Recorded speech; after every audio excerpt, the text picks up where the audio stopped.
માંગવું કઈ રીતે ભગવાન સામે એ ગોપીઓ આપણને શીખવાડે છે. આ રીતે માંગવું. નહીં તો માંગણીનો માર્ગ અશાંતિનો માર્ગ છે, બંધનનો માર્ગ છે. આજે તમારી ઈચ્છા પૂરી થઈને ક્યારે ઈચ્છા પૂરી ન થાય. પણ સમર્પણનો માર્ગ એ શ્રેષ્ઠ માર્ગ છે, જેમાં ભગવાન ઉપર પૂર્ણ શ્રદ્ધા છે, પૂર્ણ વિશ્વાસ છે. મનમાં સ્વતઃ તસલ્લી બની જાય, મળી જાય છે कि भगवान हमारे साथ है और हम भगवान के पास है. गोपियों ए विनंती थी. भगवाने गिरिराज बाबा ने धारण કર્યા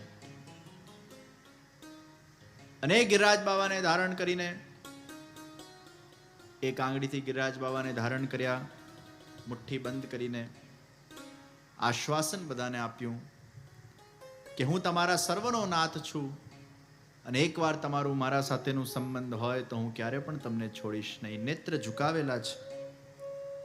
ચતુર્ભુજ સ્વરૂપના દર્શન ભગવાને આપ્યા. એક હાથથી ભગવાન વાંસુરી વગાડતા ગયા, એક હસ્તથી ભગવાને ગિરિરાજને ધારણ કર્યા, એક હસ્તમાં શંખ છે અને 4 હાથવાળા ભગવાને દર્શન આપ્યા. તો બધા જ વ્રજવાસીઓએ શ્રી ગોકુલનાથજીનો જય જયકાર કર્યો. અરે ये तो हमारा गोकुल वाला नाथ है. वो चतुर्भुज स्वरूप के दर्शन हुए. श्री गोवर्धन नाथ का जय जयकार हुआ, श्री गोकुलनाथ का जय जयकार हुआ और भगवान ने अपने दिव्य स्वरूप के माध्यम से सभी के मन का इस भांति आकर्षण किया. 7 દિવસ ભૂખ્યા તરસ્યા ખાધા પીધા વગર કેવલ માત્ર એ ભગવાનના એ સ્વરૂપામૃતનું પાન કરતા કરતા સર્વ વ્રજ ભક્તો એ ભગવાનના એ દિવ્ય શરણના અંદર એ પરમ શાંતિનો અનુભવ કરી રહ્યા છે.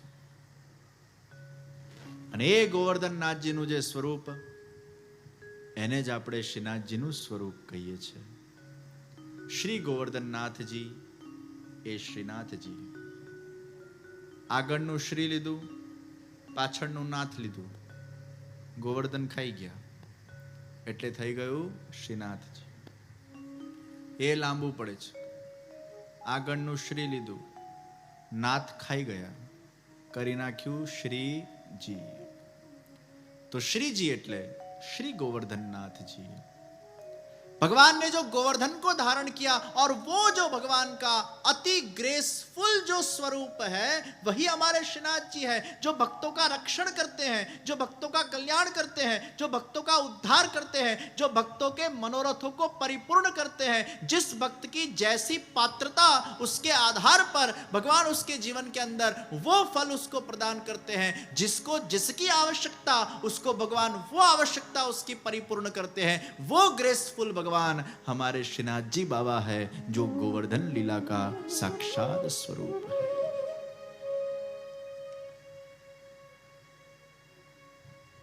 और वो कृष्ण ही है. મને એક જણાએ કીધું કે આ શ્રીનાથજી બાબા છે ને બધાની કસોટી બહુ લે. હા, એટલે શ્રીનાથજી બાબાની ભક્તિ કરવી એટલે આમ બહુ રિસ્કી ભક્તિ કહેવાય.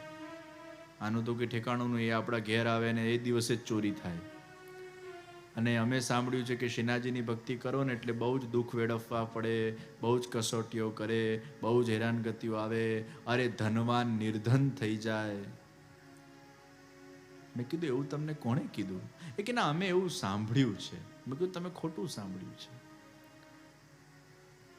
जिसकी जो पात्रता है उसके आधार पर भगवान उसको फल देते हैं. और जहां तक बात रही पैसे की, तो भारतना रिचेस्ट व्यक्ति कौन છે? અંબાણી છે. હમણાં જેમના લગ્ન પૂરા થયા એ કોના ભક્ત છે? કોના ભક્ત છે? श्रीनाथजीना भक्त છે. तो रही बात अगर पैसे की, तो भारत के जो सबसे धनिक परिवार है वो भी हमारे श्रीनाथ जी बाबा के ही भक्त हैं. पर भगवान को हम पैसों से कभी भी तोलते नहीं, भगवान को तो भाव से तोलते हैं. और भगवान कभी भी पैसे से तुलते भी नहीं, वो तो भाव प्रेम के भूखे हैं.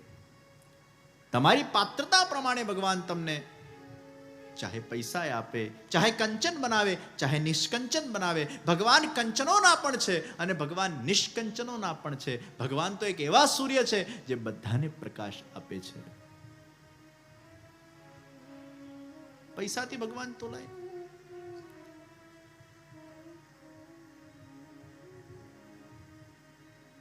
દુનિયાના ઘણા બધા મિલિયનરો નાસ્તિક છે, અને એ મિલિયનરો નાસ્તિક થઈને કઈ રીતે મિલિયનર થયા? કયા ભગવાને એમના પર કૃપા કરી? અને અગર નાસ્તિકો મિલિયનર થઈ શકતા હોય, એનો અર્થ એ છે કે ભગવાનને નથી માનતા તોય ભગવાન એમને પૈસો આપે છે. એ ક્યાંથી લઈ આવ્યા? એનો અર્થ એ થયો કે પૈસાનું ભગવાનની ભક્તિ સાથે કોઈ સંબંધ નથી. તમે ભગવાનને માનો તો જ તમને પૈસા મળે, અને તમે ભગવાનને ન માનો અને તમને પૈસા ન મળે તો પછી એવું થવું જોઈએ કે જેટલા નાસ્તિકો છે ભગવાને મીટિંગ કરવી જોઈએ કે આ જે આપણને ન માને એને કંગાલ કરો, જે આપણને નથી માનતા એને હેરાન કરો. એવું તો નથી. पैसे से हम भगवान को कभी भी तोलते नहीं है. इसलिए मैंने कहा भक्ति का संबंध भौतिक विषयों के साथ है ही नहीं. पैसे तो भगवान के लिए तुच्छ वस्तु है. મહાપ્રભુજી કે છે, અરે ભગવાન પાસે તમે તુચ્છ વસ્તુઓ નહીં માંગતા. રાષ્ટ્રપતિની તમને અપોઇન્ટમેન્ટ મળી હોય અને એ રાષ્ટ્રપતિની 5 મિનિટની અપોઇન્ટમેન્ટમાં તમે રાષ્ટ્રપતિને એવું કહો કે રાષ્ટ્રપતિજી પ્લીઝ પ્લીઝ પ્લીઝ પ્લીઝ મારા કારનો લાયસન્સ કરાવી આપો ને. ધત્તેરી કી. રાષ્ટ્રપતિ સાથેની મુલાકાતમાં તું લાયસન્સની વાત કરે, પેલો પટાવાળો કરી આપે તને ભાઈ, એના માટે તારે ભગવાનને ડિસ્ટર્બ કરવાના હોય. એમ ભગવાન એ વિશ્વપતિ છે, બ્રહ્માંડપતિ છે, પૂર્ણ પુરુષોત્તમ છે, પરમેશ્વર છે. એવા શ્યામ સુંદર સાથે જે આપણો બ્રહ્મ સંબંધ થયું હોય અને એના દરબારમાં આપણે જઈએ અને સાવ નજીવી વાતો જ્યારે ભગવાન પાસે આપણે માંગીએ ત્યારે ભગવાન કહે છે, માંગા તો भी तूने क्या मांगा. अर्जुन ने मांगा तो कृष्ण को मांगा, कृष्ण का साथ मांगा, कृष्ण उसके सारथी बने. हम भी कृष्ण के पास जाकर क्या मांगे? हे प्रभु आप मेरे मन के सारथी बनो और मेरी इंद्रियों को अंतर्मुख बनाओ. मेरे इंद्रियों को आपके रंग के अंदर आप रंगो, आपका मुझे बनाओ और मैं आपका बन जाऊं. आप हमेशा मेरे साथ रहो, मेरे पास रहो. अविरत आपकी कृपा का मुझे अनुभव होता रहे. मुझे आपसे दूर मत करना. आ भगवान પાસે મંગાય. નારાયણ સાથે હોય ને લક્ષ્મી ભેગી આવી જ જાય. નારાયણને આમંત્રણ આપો ને લક્ષ્મીજી આવું જ પડે. એકલા લક્ષ્મીજીને આમંત્રણ આપો તો એવું ના હાલે. નારાયણને જ આપવું પડે. નારાયણ આવે એટલે લક્ષ્મીજી આવી જ જાય. परमेश्वर अगर हमारे साथ है, हमारे पास है, उसके साथ का हमारा नाता है. फिर इधर उधर छोटी छोटी बात भगवान के सामने रखकर हमें समय नहीं बिगाड़ना चाहिए किसी महापुरुष का या ईश्वर का, और हमारी भी डिवेल्यूशन नहीं करनी चाहिए. इन भगवान ना मंदिर में जईने 50 रुपया मूके के 100 रुपया मूके ने પછી ભગવાનને કે ભગવાન મને જોબ આપજો, ભગવાન મને પત્ની આપજો, ભગવાન મને સંતાન આપજો, ભગવાન મને ઘર આપજો, ભગવાન મને આ આપજો, ભગવાન મને તે આપજો. ભગવાન કે 100 રૂપિયામાં આટલું બધું આવે? मांगड़ियों लिस्ट एटली लांबी लांबी थी जाए. तो शरणागति का जो मार्ग है वो समर्पण का मार्ग है. जब जब जीवन में कष्ट आए आ मंत्र तमे याद करी राखजो. कृष्ण कृष्ण महाभाग त्वन्नाथम गोकुलम प्रभोः त्रातुम अर्हसि देवान् कुपितात भक्तवत्सलः. हरिदास वरे श्री गिरिराज गोवर्धनाय नमः. પછી આ મંત્ર પાછું હરિદાસ વરે શ્રી ગિરિરાજ ગોવર્ધનાય નમઃ એનું સંપુટ આપીને એની માળા કરજો, એને 108 વાર બોલજો, એનું સ્મરણ કરજો. અને હૃદયથી જ્યારે તમે આ મંત્રનું પાઠ કરશો, એનું સ્મરણ કરશો, અનુષ્ઠાન કરશો અને આંખ બંધ કરીને બધી જ વસ્તુઓ મગજમાંથી કાઢીને કૃષ્ણના શરણાગત બનીને જ્યારે તમે આનું પાઠન કરશો, તમને આંતરિક શાંતિ મળશે. તમને કઈક દિશા મળશે, કઈક રસ્તો મળશે, કઈક મનને સાંત્વના મળશે. અને આ જ મંત્ર એ ફલ બની ગયું. આ જ વિનંતીથી ભગવાને ગોવર્ધનને ધારણ કર્યા. તો વિચાર કરો, આ ગોપીઓની આ પ્રાર્થના એ કેવું મંત્ર બની ગઈ. આ જ શબ્દોનું આપણે રટન કરીએ તો ભગવાન પણ ક્યાંક આપણા જીવનના અંદર, ક્યાંક આપણી આપત્તિ ને વિપત્તિના સમયે એ પોતે આપણા માટે ગોવર્ધનને ઉંચકશે અને આપણને છાયડો પ્રદાન કરશે, આપણું રક્ષણ કરશે. એ વિશ્વાસ હંમેશા એમના પર રાખજો.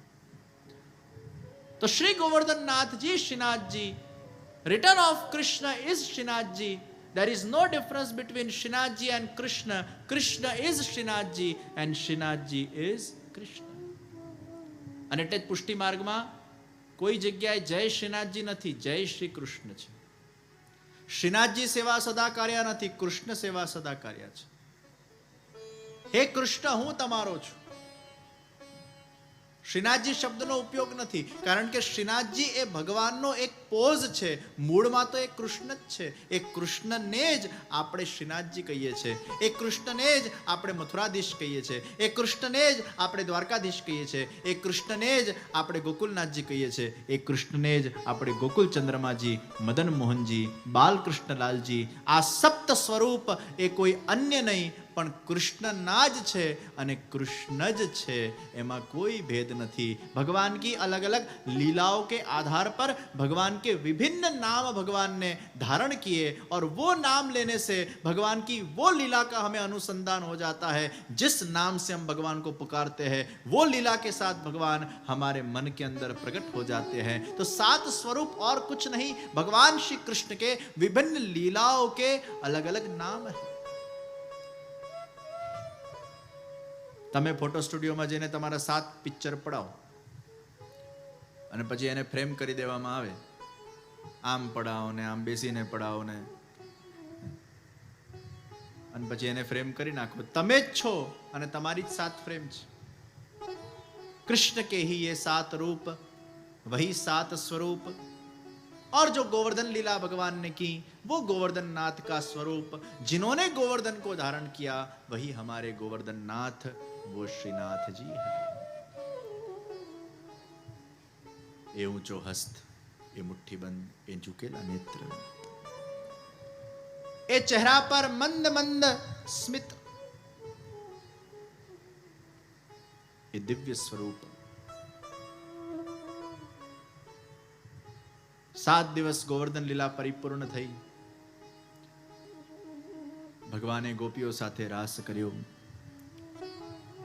અને પછી વ્રજને છોડવાનો સમય સમીપ આવ્યો. અક્રૂરજી આવ્યા, મથુરા જવાનો સમય આવ્યો. યશોદાજી નંદરાયજીના આંખમાંથી અશ્રુઓ વહેવા લાગ્યા. ગર્ગ સંહિતામાં આનો પ્રસંગ છે. यशोदा जी नंदराय जी ने कहा, हे प्रभु, आपके बिना हम कैसे जी पाएंगे, कैसे रह पाएंगे?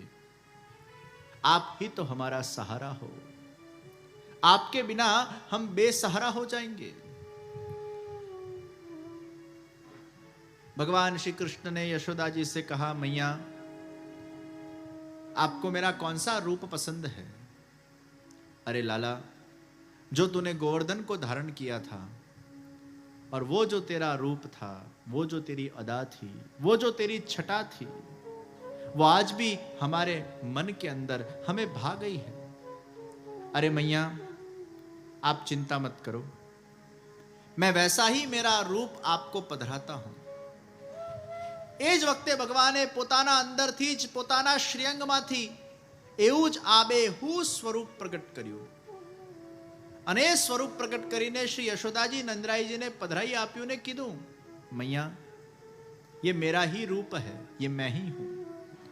आप ये रूप और स्वरूप की आप सेवा करना, आपको मेरा ही एहसास होगा.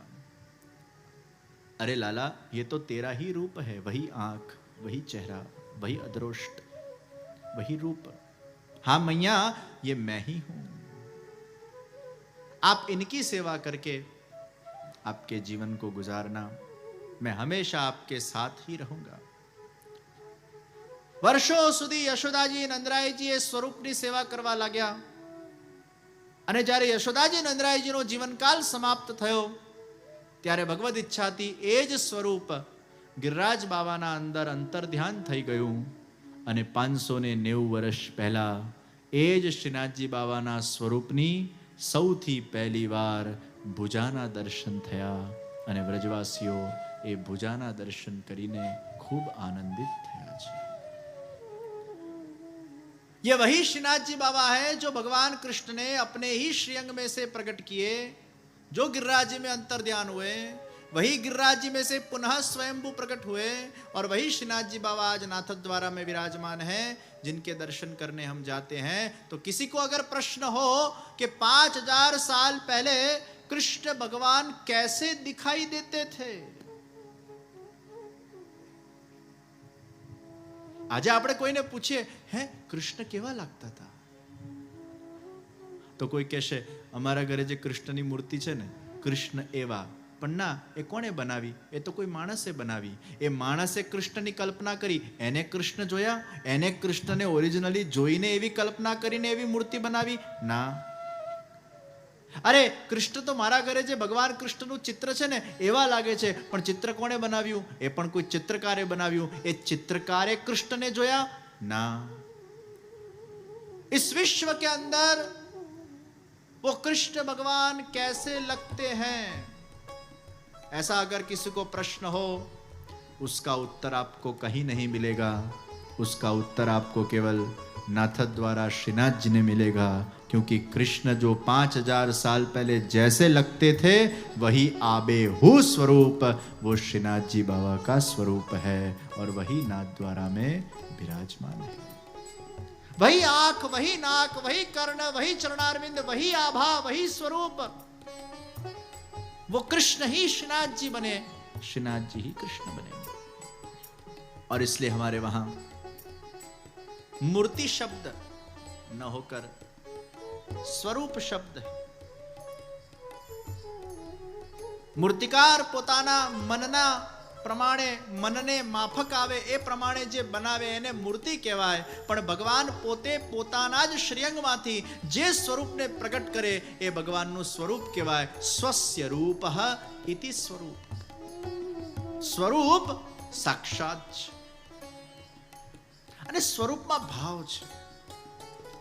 સ્વરૂપ બોલો ને આ ભગવાન છે, મૂર્તિ બોલો એટલે હજી થોડુંક ભગવાન દૂર થઈ જાય છે, એવું લાગે ભગવાન આમાં છે, પરાણે બેસાડ્યા હોય, ને સ્વરૂપ બોલો એટલે આ ભગવાન જ છે, આ જ છે। મૂર્તિમાં થોડીક દૂરી આવી જાય છે, ઘણા તો મૂર્તિને પાછું પથ્થર કહી દે છે, એમાં તો ભગવાન જ નથી હોતા। અને ઘણા મૂર્તિને પ્રતીક કે છે, ये भगवान का प्रतीक है, ये भगवान का सिंबल है। नहीं, ये प्रतीक नहीं है, प्रतीक में तो भगवान बहुत दूर हो गए। शब्द शब्द में बहुत फर्क पड़ी जाए भाई। તમે તમારી માને અગર કોઈના સામે એવું ઇન્ટ્રોડક્શન કરાવો, આ છે ને મારા પિતાની પત્ની, ભાવ જાગે। અને તમે કહો આ મારી માં, કેટલો ફરક પડી ગયો। આ મારા પિતાની પત્ની અને આ મારી માં, વસ્તુ એક જ છે, પણ એના પ્રેઝન્ટેશનમાં કેટલો મોટો ફરક પડી ગયો। એમ ભગવાનને તમે મૂર્તિ કહો, ભગવાનને પ્રતીક કહો, પણ આ ભગવાનનું સ્વરૂપ છે, આ મારા સાક્ષાત ભગવાન છે, અને આ સાક્ષાત પ્રભુ મારા ઘરે બિરાજે છે। આખો ભાવ બદલાઈ ગયો। તો સ્વસ્ય રૂપ स्वरूप, और वो स्वयंभू स्वरूप श्रीनाथ जी बाबा का प्रकट हुआ, वही गोवर्धन नाथ जी का स्वरूप पुनः गिरिराज बाबा की तरेटी में से प्रकट होने जा रहा है।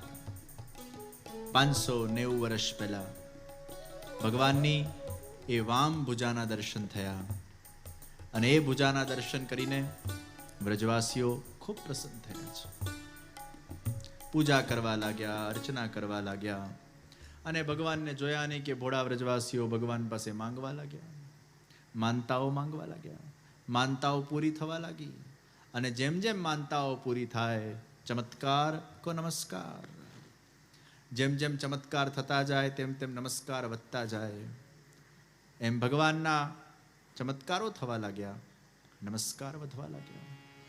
69 વર્ષ સુધી ભગવાનની ભુજાની પૂજા થઈ, અને 69 વર્ષ પછી ગિરિરાજ બાવાની તરેટીના અંદર ઘણા બધા ગામો, એક અન્યોર ગામ, બીજું જમનાવતા ગામ, આન્યોર ગામના મુખી સદુ પાંડે, જમનાવતા ગામના અગ્રણી ધર્મદાસ,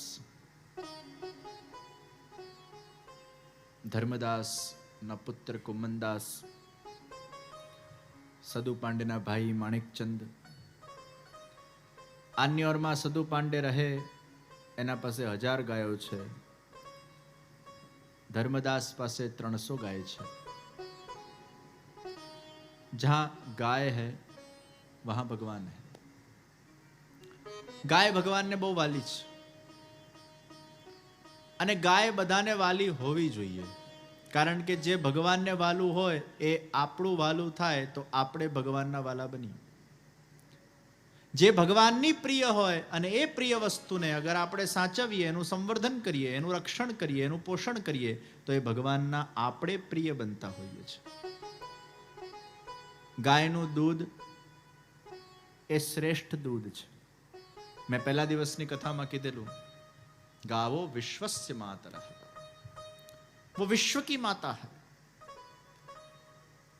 આજના સમયમાં ઘણા બધા લોકોને એવું થઈ ગયું છે કે ગાયનું દૂધ પીવાય કે ના પીવાય.